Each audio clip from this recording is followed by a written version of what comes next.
Hello and welcome to The Gaggle, where we challenge and, if necessary, destroy media narratives. I'm George Szamuely. With me today, of course, is co-founder of The Gaggle, Peter Lavelle, host also of RT's talk show, Crosstalk. Well, Peter, you know what today is, don't you?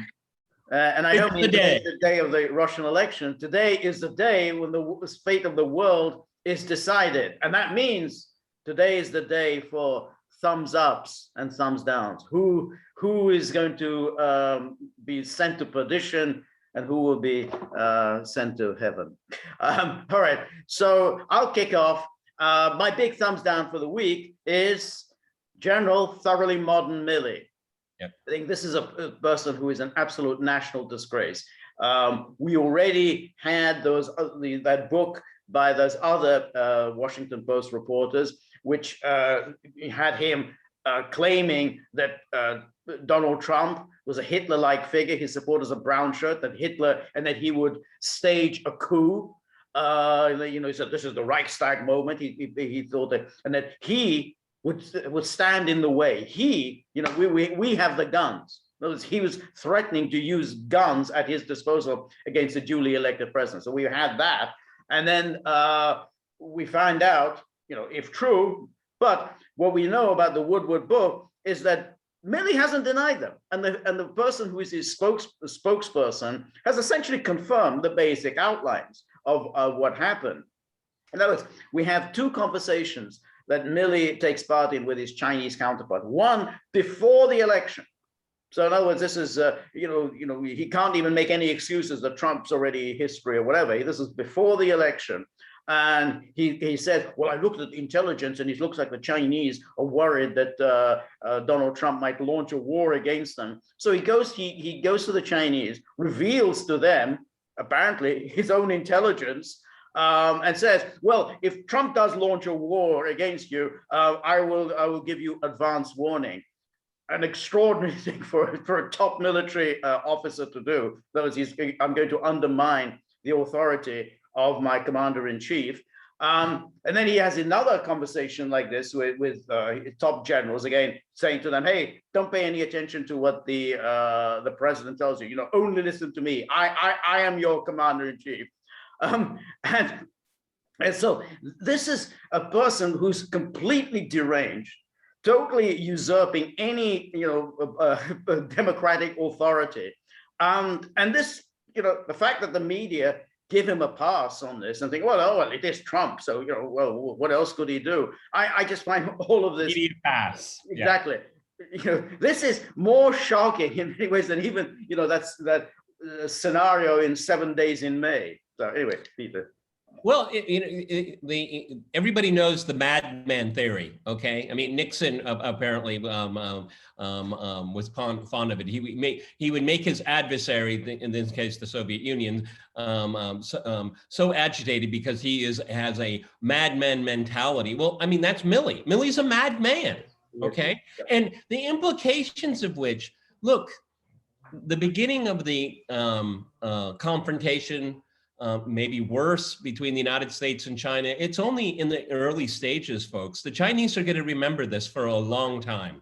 And they may miscalculate now, because how can you trust the authorities on the other side? And it's devastating. The psychological implications of it, and that's like 50% of warfare, folks. Okay, the psychological approach to things. So what Milley did was he destroyed the credibility of not only his president, but of the United States overall. And plus, I mean, as NATO is shaking in its boots because it doesn't understand what the U.S. is doing, this just adds to it. I mean, if somebody calls you from the Pentagon, don't pick up the phone. That's right. I mean, the damage he's done to American alliances is more than any other person in our lifetime. Yeah. Yeah. And that's, and Trump, I mean, again, a facile foreign policy at the end of the day. Okay. Mm-hmm. And so General Milley, congrats, man. And one thing that I want to point out that really irritates me, your whole charade about getting a Al-Qaeda asset. No, you killed a family man moving water, and you lied about it. Yeah. And your minions lied about it. Okay. Just stay away from this guy. I mean, get him into a white coat and moved into a secure area. That's right. Yeah, no, that's right. And but you're absolutely right also that, you know, as far as the Chinese goes, for Russians, everyone is like, who are we dealing with? Who's actually in charge in Washington? I mean, we're under the impression that there's proper chain of command and that it's the president who has ultimate decision. So what Milley is telling these people is that no, don't think about that. The chairman of the Joint Chiefs, I'm the one really in command. That causes a lot of confusion everywhere in the world, and you're absolutely right. That could lead to dangerous miscalculations. I mean, remember in The Godfather when Vito Corleone says to his son Santino, "Never tell anyone outside the family what you're thinking." That's the thing. Then for any great power, never let anyone outside know what problems you're running among one another. And only you and I have said this, George. Only you and I have talked about the implications of this, because everybody else wants to politicize it. And I have no faith whatsoever the Republicans are going to press him hard enough, okay, when he speaks in front of Congress. Okay, we got that one off our chest. Okay, the Federal Aviation Administration, a huge thumbs down, and it's a thumbs down against freedom of speech. We all know that there's an open border, southern border. Apparently, as we speak right now, 14,000 primarily Haitians. Did they swim, George? I doubt it. Some of the pictures I've seen, some of the video, they're walking around with cell phones. So presumably they got an airplane, maybe a ship, but most likely an airplane. So they have money for an airplane ticket. They have money for mobile telephones, and they're walking across the Rio Grande. And the U.S. government, there's indications they might do something because of my original point. Fox News had a drone showing the hideous conditions and situation on a country that no longer cares about its sovereignty. Fox News was able to, from what I understand, shame them into allowing them to use their drone again. And it's forcing them to actually take some kind of action. So again, you know, the most transparent administration. They all say that, don't they? That's right. Yes, but, they all say. Yeah, Obama said exactly the same thing. Exactly. Yeah.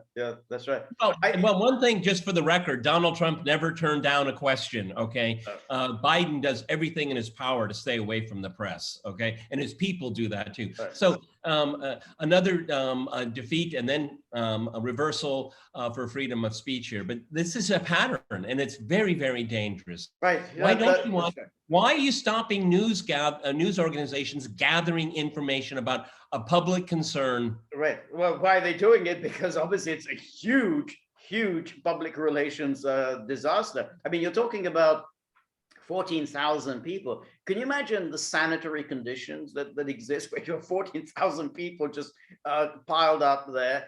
Well, and then you say, how will it be resolved? The only way it's going to be resolved is if they just simply push them into the inside the United States, because they say they can't obviously leave them here. I mean, this is a health hazard. I mean, this is just dangerous. And so, they're going to move them, as they've moved all of the migrants who've been pouring into the border into the United States. And of course, this is entirely the responsibility of the Biden administration, which basically said the border is open. Well, if the border is open and there is talk, it's part of that $3.5 trillion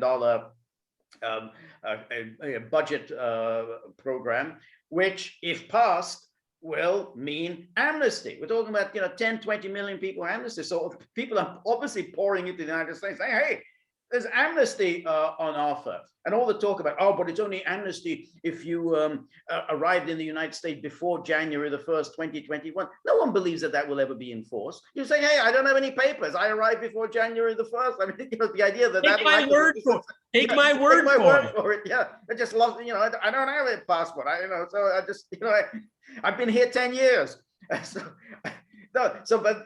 you're absolutely right. This is what the Biden administration does, it's absolute contempt for the gathering of information. And let's not forget, it's pursuing Julian Assange. I mean, that it's not in, it doesn't play much role in media coverage.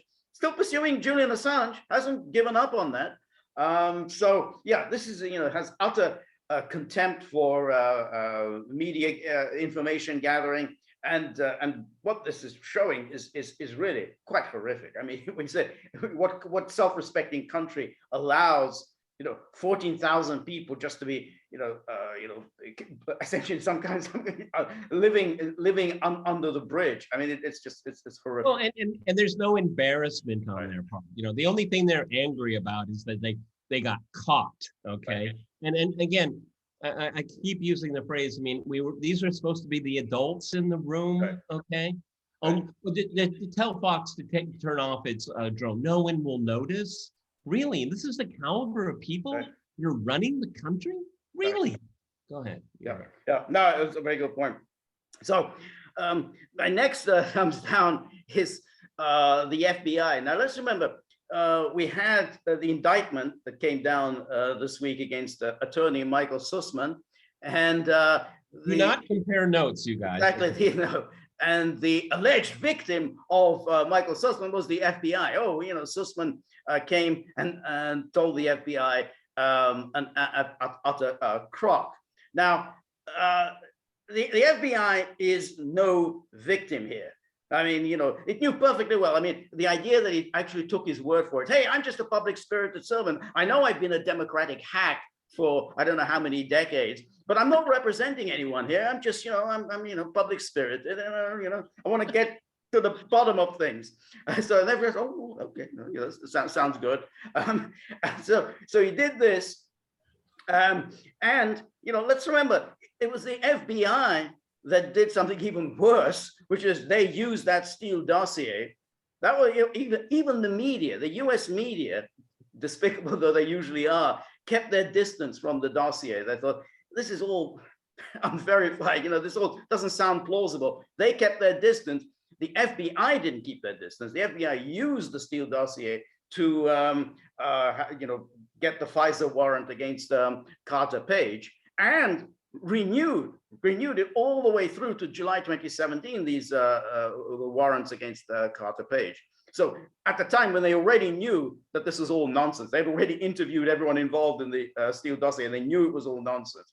So I'm not buying the FBI. And then of course we found out last week about the gymnasts and how the FBI bungled that whole investigation. He should be fired for that. I watched that testimony. It's one of the most heart-wrenching things I've ever seen in my life, and I've been doing media for a long time. And that breaks you, okay? Yeah. Christopher Wray was sitting in the room. He should have been fired on the spot. And pulled that pension, okay? Good God, it was disgusting. There was a follow-up point I wanted with. George said, we did a separate video on this a couple days ago, and George said something to me that I actually followed up on. Actually read the indictment. Mm-hmm. It is so watered down the way the media is covering it. Yep. This is a very elaborate web, very elaborate. You have a university involved. You have an internet company involved. You have consultants involved. This is there's a lot to dig for Durham, but he did a good job on this one. He excavated this one pretty well, okay? Sussman is in deep trouble, okay? Because they've got everything connected here. That's right. Okay. That's right. Yeah. And they knew that basically they were actually spreading lies. I mean, they knew this. I mean, this wasn't an accident. They knew that this was nonsense. But they were manufacturing quote evidence unquote to suggest that there was this Alpha Bank Trump organization connection. So they were actually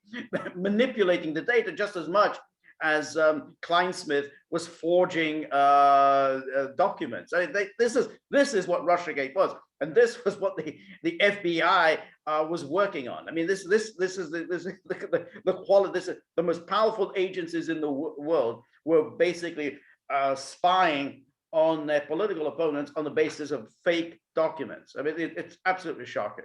Well, I mean, and plus in the indictment, one internet company apparently walked away from it because what they were trying to do is they're trying to ensnarl Alpha Bank into it, and Alpha Bank got wind of somebody's pinging them. They don't understand what's going on, and it was actually a ping that went back and forth. Okay, so it looked like it had an origin, but no, the false origin was Russia, but the correct origin was in the U.S. Okay, And so George and I couldn't do this. Specialists can, and they were employed to do it. Okay. Yes. And there is at least an individual that said, no way, that we don't do that. Okay. Yes. So again, the indictment is very, very thorough. We can only hope, get on our knees and hope there'll be others of such depth to come. Right. We have to point out to everyone, one of the reasons why it was released now, because of the statutes of limitation. Yes. That's right. And that's a real issue here. I mean, if he goes on much longer, then it's a default position. Okay. Right. It was about to run out. I think it was just a few days left before the 5-year statute of limitations run out. So that's why they had to get that indictment in. I should have been a long time ago. I mean, I came across something yesterday. Someone posted on the internet, say, hey, here's this article from 2017, which went through all of that, the domain names, and said this is a crock. So there are obviously bright people who understand these things, who already said back then that this is all a lot of crock. So Durham should have really done it, much sooner. I mean, this is, people who are specialists should have been able to crack it open, very quickly. But yeah, it's a disgrace. But then again, the FBI has those resources, but they didn't want to look. They let CrowdStrike do it. Exactly. Yeah. All right. The rules-based order, and how do you pronounce the acronym? Is it? I'm not sure. That's a good question. I was wondering about that. AUKUS. I don't know. AUKUS. AUKUS. Okay. I don't know. Australia, UK, US. Okay. Yeah. I don't know what this is. I don't know if it's just a castle floating in the sky right now. But it is part of, and of course, everyone, Joe Biden is desperately looking for some kind of foreign policy win, and this is it. And then they screw the French in the process. I just think this really is the B team of the varsity team, okay, that we had in the Obama years. Folks, they're in power right now, okay? They're in power. So what they did was, what Donald Trump insulted and discouraged and everything disparaged our allies. With this AUKUS meeting, Biden took a wrecking ball to it because of the implications all over the place, okay? And the most important thing is credibility. It's gone. I agree. I don't remember at any time during the Cold War that France recalled its ambassador from the United States. That's a pretty strong move. I mean, that's the French really are upset about this. So you're right. I mean, the whole idea, the grown-ups are in charge. We're now the professionals are here, which is how the Biden administration was greeted. Thank God the Trump era has gone, but Trump never had these kinds of problems. I mean, he was gruff, he had that whole New York arrogance and so on, but he didn't pushing the mountain. Yeah, exactly. Exactly. But that's all it ever really came to. He was just a little gruff. The Europeans weren't, Europeans were used to these sort of smoothies like Blinken to deal with. So, but he never did something like this. He never really antagonized France. So when you say a foreign policy win, I don't think Americans are going to take this as far as they hear about what France is so upset about this, and so, oh great, we've got Australia. Say no, I think we'd rather have France. So I think it is an absolute fiasco. I mean, there's some money in it, but that's money down the road. Yeah. I mean, so. And the thing for me is, again, we just finished a recording of Crosstalk with Glenn Deason, one of the brightest guys I know. But Australia puts itself in a very peculiar position because with this AUKUS, if we can pronounce it that way, they've made themselves on the front line. Okay. A front line now. Okay. Was that a wise move? Was it inevitable? I don't know. Okay. But that's a moot point because they are now. Right. And then they're elevated to this stature at the expense of another ally of the United States. So, I mean, it's kind of a Pyrrhic victory, don't you think? Right. I agree. I mean, this could be a thumbs up if it leads to a kind of a breakup. I mean, we had Boris Johnson saying the other day that, whoa, the Anglo-French alliance is rock solid today as it has always been. I'm saying, well, we've got this, and you know, the French are pissed with this. You've got the whole immigrant issue, which Britain and France are at real odds over the migrants across the English Channel. We got the problem with the Northern Ireland border, which again they're at odds with one another. Got the fishing dispute, and let's hope that we can have some dispute over relations with Russia, where France has obviously, you know, has been for years been trying to improve relations. So, it'd be good if somehow all these things were finally you broke up and said, well, each country has its own distinct interest, and the idea of just everybody having to be cajoled to pursue an agenda that clearly doesn't doesn't serve any most nations' interest. This anti-Russian policy has not served France's interest. You know, Macron has tentatively suggested that, never done anything much about it. Hasn't served Germany's interest. I think Germany's commercial interests or anything. So it'd be great if now there was some real rethinking about where everyone's going. Because the center of gravity is moving on the international stage. And when you have someone like Biden says, America is back, well, you know, you're on a moving floor, folks. Okay, you can't center it in one point in time anymore. Okay, and George is absolutely right.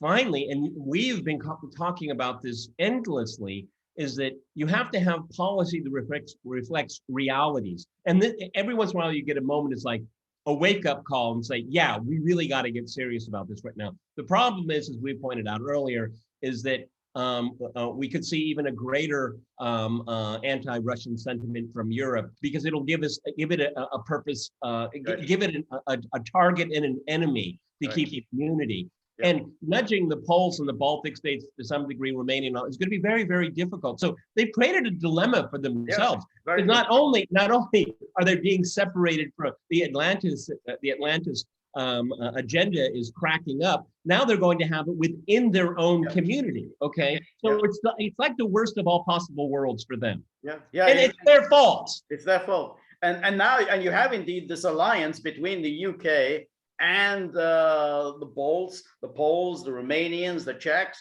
and it's going to be very difficult. I mean, it's a serious now anti-Russian alliance that is going to push for confrontation with Russia. And for France, Germany, Italy to try to get out of it, it's a big deal. It's going to be very, very difficult for them. I mean, could have been done, 40 years ago. It's not so easy anymore.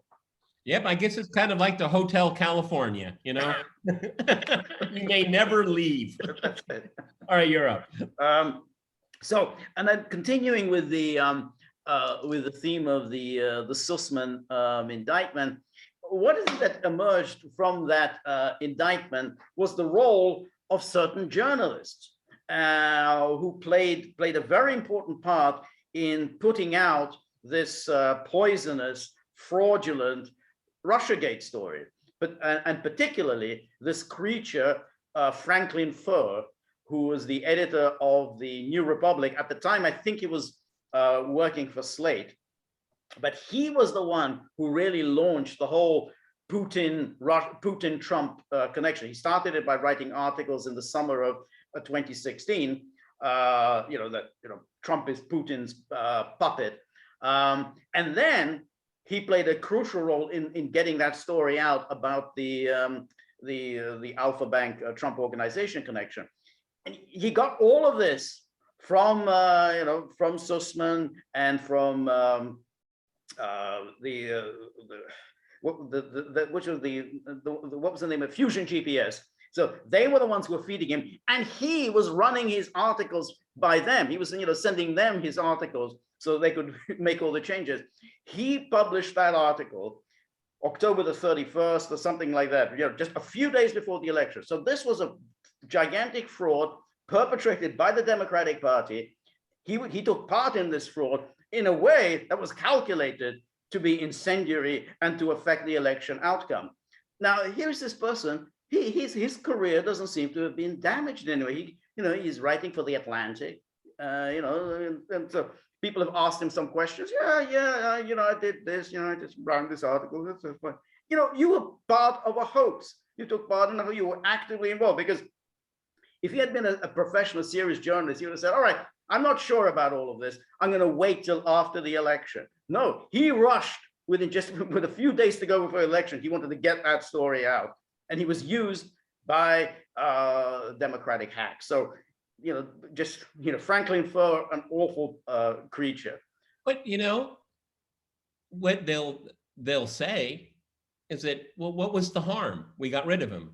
See, that's the conclusion they will draw. They will not consider the issue of pulling. A lot of other things could have been done during those 4 years. We could have talked about other things and maybe focused on things that maybe Donald Trump was doing wrong. Okay, but no, you sucked all of the oxygen out of the room. But these liberals, they'll just say, but we got rid of him. Right. So mission accomplished. They have no introspection, no self-respect at all, okay? And they allowed themselves to be used as tools, okay? And they're proud of it. They're proud of it. See, this is civilizations die not because of external forces, sometimes, but usually not. It's internal rot. And this is what we have. We have internal rot from our political class. And what they do is they promote incompetence, corruption. Okay, this is what they do. This is how civilizations die. Right. No, that's exactly right. And I picked on Franklin Foer only because he plays a role in this in the indictment, and he really was the first to seize on this whole Trump-Putin nonsense. But there are plenty of awful, like the New York Times. Remember that was in early 2017 when they ran that story about multiple connections between Trump campaign and Russian intelligence. Russian intelligence, I mean, that's a very serious charge. And it was so abysmal that even James Comey said, I don't think there's any real basis for the New York Times' claims. Peter Strzok said, where the hell is New York Times getting all this? Never, ever happens, you guys. Almost never happens. And despicable, this truly despicable person, James Comey, even he had to come out and say it. Exactly. Yeah. That's exactly. In journalism, there used to be a saying, I'd rather be right than first. Well, it's inverted now. They would all prefer to be first than be right. And they were wrong. Exactly. Okay. All right, I have a thumbs up for the international villain of Viktor Orban. Okay. He had a meeting with the Pope and he warned the Pope about immigration. Okay, and everyone should know that Pope Francis is a big proponent of open borders, of immigration, and all of this. And there are scripture reasons for that, which I'm not going to go into right now. But Viktor Orban he gave a warning, okay, and he gave a document. Yes. A letter written by King Bela IV to the Pope, warning about the Mongol hordes and that there was the threat of invasion from the Mongol hordes. It was quite a statement because he did it very cleverly. He didn't make it as a just saying to him, like in person. He sent him, hey, this is a historic document. Here's King Bela IV writing this this letter to the Pope. But yeah, he made his point clear. And then of course, look, the Pope should know that there are matters that what belongs to Caesar and what belongs to the church, and the church may well be open to all people from wherever they are in the world, all races, creeds, and colors. Yeah, that's what the church is supposed to do. It's it's a spiritual thing, but a nation states, they don't operate on that basis. That's not what a nation state does. Nation state does have every right and responsibility to control who comes in and who should be a part of that nation. He has no business to start confusing these two issues. And so Orban is absolutely right in just doing it in this kind of rather subtle way of saying, yeah, you stick to your deal, as Jesus said, render unto Caesar what is Caesar's and unto God what is God. You do that. Don't confuse the two issues. And I think that he did that very well. It's a very good thumbs up. And it's probably the only time in the history of Orban's life, and you heard it here in the gaggle, that George referred to him as being subtle. Okay? I think that's noteworthy. All right. Okay, you're up. Yeah. So we had this week the FEC ruling that Twitter that had stopped users from accessing the Hunter Biden laptop stories of the New York Post. Twitter was acting perfectly reasonably. No problem at all. No basis for a complaint, because there was a complaint filed with the FEC saying that essentially Twitter was giving an in-kind contribution to the Biden campaign. So it's in-kind and it's undeclared. And so therefore, FEC should step in. And so, no, private commercial matter. But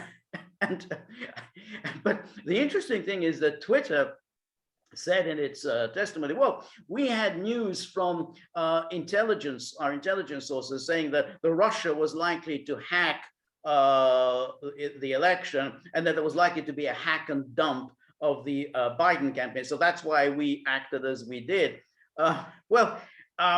Did Twitter at any time Tell us? Yeah, hack and, of course, no evidence whatever that there was any hack and dump. The story that we knew that this was some guy in Delaware, who had the laptop. That hasn't been refuted. No Russian involvement. But has Twitter ever been worrying? I'm kind of, I don't like these publishing documents from Trump, like Trump's taxes, which basically it's illegal for anybody to have, somebody else's tax returns, or any of the nonsense about Russiagate. There was no basis for any of that. No, Twitter never did any of that. So Twitter said, well, we were very worried about, maybe it was a hack and dump, and we can't possibly publish stuff like that. And the FEC said, oh, hey, private company. I mean, this is, it's really outrageous the way these internet giants that basically, control all of public debate, and then private company can't regulate us. Sorry, we just make our decisions for commercial reasons, and that's what the FEC said. Okay. Mm-hmm. Yeah, it sounds like buying a used car, doesn't it? That's it. That's it. Yeah. You put it well. All righty. I want to go back to the drone strike, because I think it's really important, and it tells us a lot about competence in government and competence in the military. They want to have this supreme authority determining what is in the public good.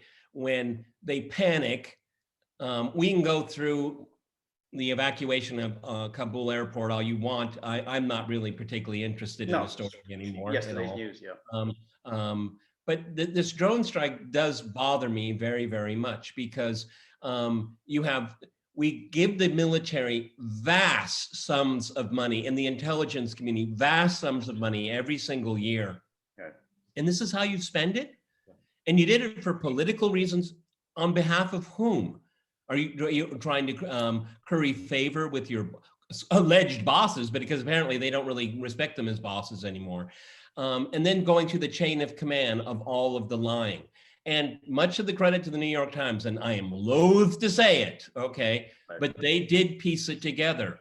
And it didn't take them much time, George. It wasn't that hard. Right. And so I think it's such a disgrace. Every step of the way. The war was a disgrace. And this tells you everything about that war, okay? Kill them all and let God figure it out. That's almost kind of like their attitude. You know why? Because we'll never be held accountable. And even when the lie is exposed, no one's held accountable. Right. No, that's right. And I think that it was a very cynical political maneuver by the administration or Milley or whoever made that decision, saying, hey, let's show ourselves to be tough guys. Who the hell, kill somebody, kill the wrong person, hey, tough. We'll show, boy, we hit ISIS-K. The military had been forced to admit, and I think they were forced to admit because it was the New York Times. I mean, had Fox News run this, or the gray zone or RT or anyone else, the military would just ignore it. We'll investigate, but we did the right thing. But I think it was because the New York Times ran it, they couldn't just simply ignore it. And so that's why the Pentagon was forced to admit it. But as you say, the New York Times did this very quickly. This isn't like an investigation that took 6 months and finally we've got to the bottom of all of this. In other words, it wasn't that difficult to find out what happened. And so it really was like, the American intervention ended as it began and as it proceeded, which is you kill the wrong people, and then you shrug your shoulders. Hey, well, plenty more Afghans where they came from. So George and I did a separate video on this when it happened. And I remember very clearly, we voiced our skepticism about this because they wouldn't release the name of this, asset, okay, which is very odd. They love to crow about it, don't they, George? They love to show pictures and like they like to do in New York. They like perp walks, okay, and they didn't do that as well. And there were secondary explosions. Yeah, because of the initial one, you blew up a propane container. That's your secondary. I mean, the lies of I don't know. I mean, I'm not the most how to put it. I don't usually go for the hearts and the heartstrings, beating away at me. But 7 kids. Oh, come on! Like, come on. Yeah, no, I agree. I agree. No, I think, I mean, look, the rules of war, they spelled out in the Geneva Conventions, the protocols of the Geneva Convention, which the United States has never actually ratified. But it's spelled out. If there is any doubt, then about a military target might not be correct, or that you might attack civilians as a result, don't do it. And so, George, why are you firing missiles into an urban area? Right. I mean, come on. I'm not a military person, okay? But I would, if I was sitting in the situation where it's like, don't you think you're going to kill a lot of people if you hit a residential area? Really? Yeah. So, and that proves to us it was purely theatrical and political. Right. Exactly. No military value whatsoever. That's it. Yeah. Exactly. We're going out guns blazing. We're not just going to allow that airport fiasco be the epitaph to our involvement. No, this will be the epitaph to the U.S. involvement. Yep. You killed a whole bunch of innocent people. So, perfectly said. Good, yeah. So my next thumbs down. Well, I mean, it kind of follows a little bit because you said the New York Times, and the New York Times today has a very long article about the assassination of that Iranian nuclear scientist.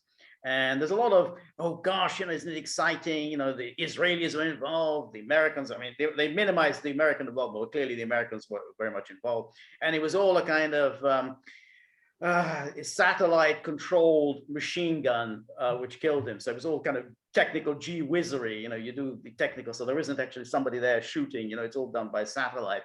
And it's all done, I suppose in a way you could say it's dispassionate, it's just, information, but this is how it was done. But imagine if it had been the other way around. Imagine if it had been Iranians using a satellite controlled machine gun to kill an Israeli. Boy, the New York Times will be absolutely going crazy. The United States will be going crazy. I mean, they'd be threatening Iran with military action. The European Union would be thundering with condemnations of Iran.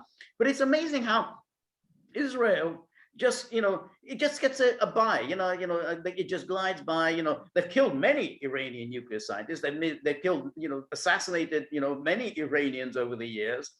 Attacked Iranian shipping over the years, and no one ever says anything. The EU is suddenly tongue-tied. Hey, normally, you're always, banging your fist on the table, but no, Israel does it. All the bombing attacks on Syria, again, there is no war going on between Israel and Syria. Just Israel just makes these attacks, and that's it.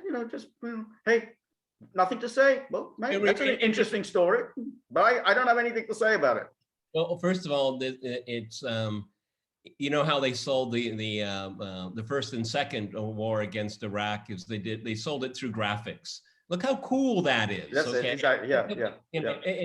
it's really quite it's morbid. Yeah. And then NBC's, you know, look at those beautiful That's missiles. it. Yeah, the beauty. One of the most obnoxious That's right. broadcasts ever. Okay, but I remember on Crosstalk, in speaking about the Israeli airstrikes illegal against Syria, a country they're not at war with. Okay, and my Israeli guest said, "Well, it's a failed state," and I said, "But who made it a failed state?" And there's no answer to that from people like that. Okay. Right. They created these conditions. You're absolutely right. There's this lack of empathy. It's so remarkable, isn't it? Right. I mean, it's always, I very often before the lockdown and COVID, once or twice a month, I would give a master class and I would like explain to them, you know, there's certain narratives, like, for example, it's not that the US shouldn't attack Iran, it's when it should. And no one questions that. Right. No one questions it. And so we have these foundational truths that we're inculcated in, you know, we're constantly fed as obvious truths. And again, one of my favorite things on the gaggle here is that George and I, our first reference is international law, not rule-based order. That's it. That's it. And so that's why, you know, when they talk about assassination, I mean, okay, there may be times when assassination, very rare times when assassination might be justified, but it's very rare. It's actually difficult to assassinate. Well, and if there's an impending potential Exactly. extremely volatile situation. That's right. But assassinating political and military leaders is really out of bounds for a very obvious reason, because then that justifies them attacking outbreak. I mean, if you're going to go and try and assassinate whoever, Gaddafi, Saddam Hussein, Milosevic, then why shouldn't they try to assassinate the U.S. president? They say, hey, if I mean, that's the exact logic of it. I mean, if that's a legitimate military target, then the president of the U.S. is a legitimate military target. So, but the point is that here they're assassinating nuclear scientists. You don't have any evidence that they're doing anything wrong. I mean, they're nuclear scientists. And yet Iran is forced to live every day under the cloud of expecting assassination at any minute, because it's clear that they used a lot of security precautions to try to protect this person for years, because they knew Israel would try to assassinate him. Yeah, but everyone, again, I just said international law. Iran is a signatory to the non-proliferation agreement treaty. Okay, Israel isn't. Israel isn't. Yeah. Is it? Okay. Yeah. And so that's and plus, I mean, from time to time, Moon of Alabama does a really good job on these issues. And one of the most prominent ones recently is a young man that was kind of low level and years ago had something to do with their program, and then he ended up being a target. Okay, so okay. COVID politics, the third jab, okay, and having mandates and all of this. Right. Look, George and I are not scientists. George and I are both vaccinated, but can the authorities get their story straight, George? Because I don't know what the story is now anymore. Right. Okay. And I think that, you know, you and I are pretty smart, okay, and we do the best we can to follow the news, but it's so convoluted right now and so muddied that I think it's done such a and all it does is it creates more vaccine hesitancy. That's all this does. Right. Well, I think that's right, and I think it's very hard to make the case for a third jab. Or how to make the case for a first jab when you're already talking about a third jab. In other words, hey, well, you know, you got to take one jab, and then there's going to be a third jab down the road. So, you know, the people who are vaccine hesitant, they are actually told, in other words, if you're vaccinated, you still can get COVID. Not only that, if you're vaccinated, you can actually spread COVID.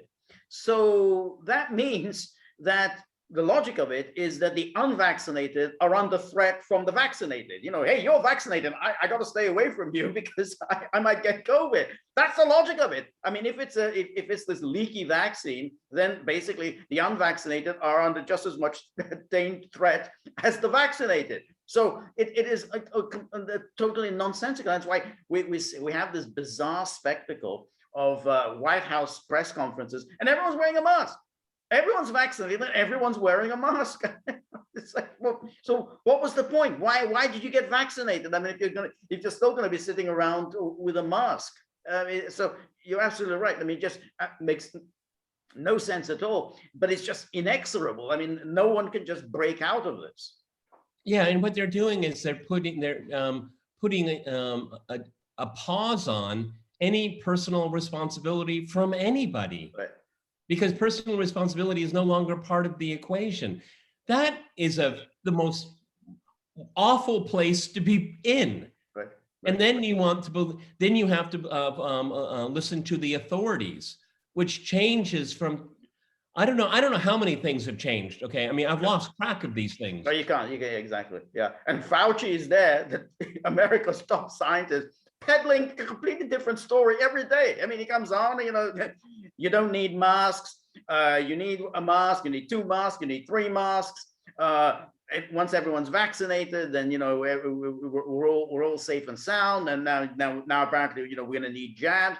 And that's like, you think you're peddling a different story every day. So why is anyone even listening to you? And to top it all off, who were the original vaccine hesitators? It was Joe Biden and Kamala Harris. Right, exactly. But yeah, exactly. Back then, oh, it's Trump's vaccine, so forget that. So it's Trump. Yeah. It's yeah. It's such a hash of it all. Okay, right. And it's not as if we're debating if you like pistachio ice cream, folks. It's people's lives and livelihoods. And I think of all of the young kids that are missing another year of school. I mean, the damage. Exactly. I mean, there'll be a whole industry trying to understand what the hell we did. I know. If it ever comes to an end, I mean, that's the thing. I mean, we wait, okay, let it come to an end. Then let's get the historians to write about this and think what, how did this lunacy come to be? But you're right. Children are not good at online teaching. I mean, they're just not good at it. They're not good at wearing masks. Exactly. And then masks, exactly. Children are not good with masks. I mean, it's not good for their physical, mental development. And, children respond to faces. I mean, that's how children learn to socialize. They respond to physical facial expressions. Once that's gone again, it hampers their physical and mental development. It's an absolute calamity. When a plague or a pandemic happens historically, and they're very well studied, you never stamp it out. You deal with it. Yep. You manage it. Right. Okay, that's what. And this is the first time that no, we must eradicate it. You can't. Okay, you have to manage. You have to navigate. That's right. And when you take, particularly in the Western world, because of our traditions, if you take personal responsibility out of the equation, we're in a dead end place. But that's what you just said is absolutely right. We learn to manage because we learn to manage with the flu. I mean, forever. We've always had the flu. Everyone's always known, okay, it's the flu season. It's winter, the flu season. Some people are very vulnerable. I mean, the elderly, many of the elderly die from the flu. That's what they die of. And this is, it's like suddenly people, whoa, I didn't know that, the flu. Yeah, that's it. It's every winter, flu comes around. And every winter, many old people die from the flu. This is something that you have to live with. We live with all sorts of other diseases. And we've all learned to live with cancer. We've all learned to live with heart disease and every other thing. What this has created, this bizarre, and I don't know, call it utopia or a fantasy world in which we'll just eliminate this virus. That the goal is a complete elimination of the virus. I mean, it's nuts. It's never, that humans have never eliminated some virus. Well, we live with alcoholism. We live with obesity. Good. Okay. Yeah, exactly. We live with all of these. Exactly. Alcoholism. We even live with smokers. I mean, we still have, after all the huge propaganda campaign against cigarettes, there's still, a large, substantial proportion of the population that smokes. So we live with it. Okay. So if you're a smoker, you can't go to a restaurant. Okay. Yeah, that's the next thing. Yeah. All righty. That's it for me. I've got, I think I wanted to do the Durham report, but you did such a good job with it. No. I mean, because I've got a couple more, which is the European Parliament basically didn't wait for the Russian elections to take place. They already announced ahead of time, this was a fraud. We don't trust the results of the election. I mean, remember that scene in Citizen Kane when, they have these two headlines, Kane elected, and then, the other headline, fraud at polls. So it's already, they've got the story right. Fraud at polls. It was a gigantic fraud. So this is the European Parliament. And as we were saying earlier, we might say, oh, well, who cares about the European Parliament? But it does have influence, and it influences policymakers, because ultimately policymakers can't go too far ahead of the European Parliament, when there's such a powerful force within it. Well, we've talked about the East Europeans, the Baltic states, but there are also the Greens. The Greens are also very rabidly anti-Russian. And then you have all of that, those guys, I forget, is it Westenhaven, the very noisy anti-Russian guy, Westerhaven, or his name escapes me. But, so there's a very strong rabidly anti-Russian element within Europe. So even when you got, Macron or Merkel or whatever, think, well, hey, isn't it time we should talk to Russia, particularly as things are really getting out of control in Ukraine? It's very difficult because there are these powerful forces within Europe that will, stand in the way of any rethinking. So it's idiotic for the European Parliament to have this vote, but it just shows how how actually decrepit Europe has become. So Zelensky starts another conflict in the Donbass. People are dying, and Europe says, "Well, we don't want to get involved because the elections, we think they were fraudulent." Okay, yes, so, yes. sorry. Yeah. Okay. I mean, just the lack of maturity here. I mean, George, George and I portray our age here. I mean, coming up, we always kind of thought of Europe as being pragmatic, even-handed, not too quick to react, kind of take things in, consider all points of view. Yes. There was that Europe did exist. It did exist. That's a very good point, because it used to be like, well, you had the Americans, they were ideological. They were very anti-communist, very anti-Soviet. And then the Europeans are saying, well, we got to kind of figure out a way of living with the Soviet Union. So they had this kind of a mediating role between the US and the USSR in the sort of the days of Helmut Schmidt, even Helmut Kohl to a certain extent, and the French president, Giscard or Mitterrand. So yeah, you're absolutely right. It was a very different view. It was pragmatic and realistic. In other words, we've got our ideological differences, but that shouldn't govern relations between states, and that has changed. In some ways, Europeans are now more ideological than the Americans. Yeah, and I've talked about this with our mutual friend Dima Babic many times, and it seems to me you always have to kind of follow the money. It's lucrative. It's lucrative to go down that path for think tanks, for your career, where you want to find yourself in your next job and things like that. It's really quite maniacal, because it's a grift, okay? And grifts are divorced from reality, or what you do. A grift is trying to create a reality to reinforce the grift itself, okay? Yes. But I've all, even my Russian friends, they say, what's wrong with these Europeans? We used to be able to talk to them. Right, now exactly.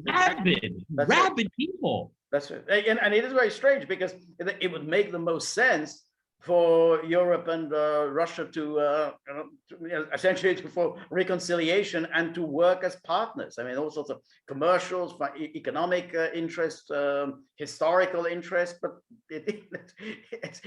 but I'm sure you're right that there is money involved. I mean, the transatlantic gravy train, there's a lot of money splashing around there. So so that clearly does play a role here. Well, with the U.S. taking its marbles off the playground and moving someplace else, the Europeans, with their anti-Russian stance, they're standing there naked. That's right. Exactly. They have themselves to blame. They did it to themselves. That's right. No leverage at all. I mean, why should the Americans care? What you can go on whining, canceling. There was receptions at the embassy. Okay, so we'll go to another reception, and you think that Americans aren't going to be upset that you've canceled the reception? You don't have the only buffet in town. Exactly. Whoa, the French embassy has canceled the reception. All right, well, we'll go somewhere else. I mean, You want to go back into Afghanistan? Go right ahead. Right. The world is your oyster. So yeah, and I got one more thumbs down. Judge Emmett Sullivan. He's back. He's back. He's back. He kind of pops up, various times, and he has ruled to say that Title 42, according to which the United States can keep out migrants who are carrying contagious diseases, apparently that's unconstitutional. So he said, no, that the Biden administration cannot keep out somebody who's COVID positive, because that's what the Trump administration had implemented this, I think, March 2020, Title 42, which is you can keep out migrants, if they're COVID positive, they're carrying a contagious disease. No, apparently you can't. Apparently, no, it's unconstitutional. So that's Judge Emmett Sullivan once again introducing himself into the national conversation. I think the problem that Sullivan has is that he uses Wikipedia, and his version of the U.S. Constitution is on Wikipedia. Right. And for those of you that don't know, don't trust anything on Wikipedia. Right. Now, if you want to know what the next episode of your favorite Netflix serial, fine. They do a reasonably good job on that. But anything to do with history, right. politics, biographies, right. and now probably science and everything else. Right. It's such a sham. And the reason why I'm bringing it up, because that's the kind of world that Sullivan lives in. He lives in a world that he has created himself. And wow, he thinks he's really important, doesn't he? God, again, we hate ourselves. Judges just didn't do that kind of stuff. I know. It's actually very funny because they all now make this declaration, it's unconstitutional. They have no basis at all for saying something is unconstitutional. They're not constitutional scholars. I mean, it's unconstitutional. And the media dutifully, well, he said, the judge has found that it's unconstitutional, as if the judge has any kind of authority to make that determination. And the Supreme Court that adjudicates the interpretation of the Constitution has not rendered a finding. So what is this guy talking about? I know, yeah. But that's it. It's the kind of thing, yeah. I mean, it's a little like when the media, which have now got into this whole fact-checking thing. So now everything that they don't like, they always put in without evidence. Senator so-and-so said this without evidence, as if somehow, that kind of renders anything he said null and void, because the journalist who, of course, he's a professor of history and constitutional law, can just declare, well, this is without evidence, so don't believe anything he says because I don't like his politics. I'm waiting for him to declare unconstitutional eating a pizza with a knife and fork. Okay, it's unconstitutional. You must use your hands. Okay. Yes. And you can lose your citizenship and be deported. Okay. That's it. Yeah. Again, these are the incompetent people that rule over us. Yes. And we're supposed to venerate them because they're so smart. That's right. Yeah. Well, I mean, that's it. I mean, it's because the standards have been so lowered that you can, ultimately just say, I mean, the Supreme Court kind of brought this on itself by making these vast rulings claiming, they found a constitutional right to an abortion or constitutional right to marry someone of your own sex. So, of course, everyone now thinks, hey, well, if they can do it, I can do it. I can say that something is unconstitutional or this is constitutional. I mean, why not just invent constitutional rights? We should have that as a rubric on the gaggle. Peter and George's constitutional findings. I mean, if he could do it, why can't we? Right, exactly. I'm serious. I think this could. I think it's a good idea. Yeah, there's a constitution. I like the Constitution. I like reading it. Okay. Yes. I should. I mean, considering what they do, my interpretation is just as valid. Why Absolutely, not? Exactly. Yeah, I found it in the Constitution. I was rummaging through it last night, and I found the constitutional rights. So that's it. They've trivialized so many important things and institutions. They really have. They really have. Yeah. All righty. I'm done. So yeah. All right. So that was it. That was the thumbs ups and thumbs downs of the week. Some people can breathe freely. General Thoroughly Modern Millie cannot breathe freely. But for others, you have to wait another 7 days to see your fate being determined. And there's Buddy. And Buddy seconds the motion. Okay. Hey, everybody, we're on local, so please go to thegaggle.locals.com. We did our second super chat on YouTube. I think it's actually the third. Okay, and then we're going to do our fourth. We're going to do on Friday. Right. George has been doing some live streaming. We have the shop up, with merchandise. This little fellow is highly featured. If you want to talk to us on Zoom, go to the page and you can find out how to get in contact with us and how to do that. And I just put down I call him Tip Jar now. Okay. Mr. Tip Jar. Okay? We do a lot of work. We really enjoy it. It's very, we do it enthusiastically. We'd appreciate if you'd help us out. As George points out, we don't have any major backers. I'm saying this straight faced, okay? It's just our endeavor here. We put the time into it. We put the effort into it. So if we could hear ting ting every once in a while, it'd make us happy. Yes, absolutely. We're very grateful for all of your help and support and for all of your contributions. I mean, the Gaggle is a real going concern. That webpage is superb. We have lots of very, very interesting postings. So we're very grateful. And, if you can make some financial contributions as well, we would be very appreciative. The more you can help us, the better the product will be. So remember, if you like the Gaggle, please like, share, and subscribe. See you soon. Bye.